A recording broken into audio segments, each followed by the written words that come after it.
नमस्ते साथियों।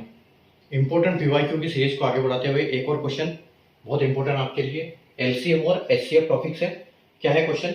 The sum of two numbers is 56, their difference is 1/7 of their sum, their LCM is. ठीक है, तो एलसीएम आपको निकालना है। दो संख्याओं का योग 56 है, उनका अंतर उनके योग का 1/7 है, उनका लघुत्तम समापवर्त ज्ञात कीजिए। ठीक है, तो कैसे करेंगे? यहाँ पर हमको क्या दिया है, मान लेते हैं कि दो नंबर हमारे ए और बी है, तो हम बोल सकते हैं कि ए प्लस बी हमको 56 दिया हुआ है। ए और बी जो सम उनका दिया है हमको 56 दिया है और डिफरेंस उसका दिया है 1/7। तो हम मान लेते हैं कि कोई भी ए नंबर बड़ा है, बी नंबर छोटा है।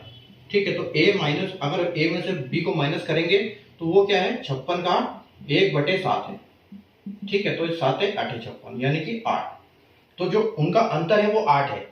तो अब जब अंतर अगर उनका 8 है तो यानी कि एक जो ए है वो 8 ज्यादा है। तो हम क्या कर सकते हैं, उसको निकालने के लिए 56 में से अगर 8 माइनस कर देते हैं हम, तो हमको मिलता है 48। और 48 को डिवाइड बाई 2 कर दो। ठीक है, 48 को डिवाइड बाई 2 कर दो तो आपको मिलेगा 24।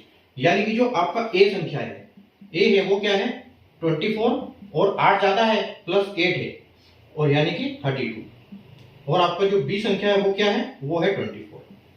ठीक है, तो बी हम लिख देते हैं इसके साथ 24। अब आपको निकालना है इनका एलसीएम। पूछा गया है कि इनका एलसीएम क्या होगा।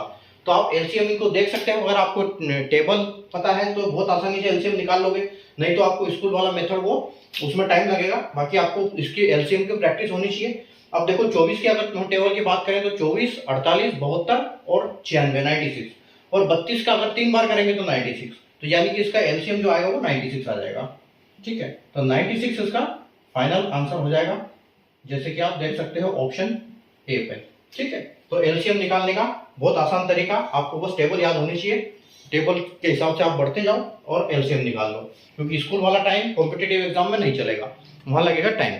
ठीक है, तो ऐसे कई सारे मैंने ट्रिक्स और कोचिंग बताता हूं मैं आपको कॉन्सेप्ट। तो चैनल को सब्सक्राइब करके बेल आइकन को ऑल पर प्रेस कर लीजिए। कल मिलते हैं वापिस एक नए वीडियो में एक नए क्वेश्चन के साथ। तब तक के लिए बाय।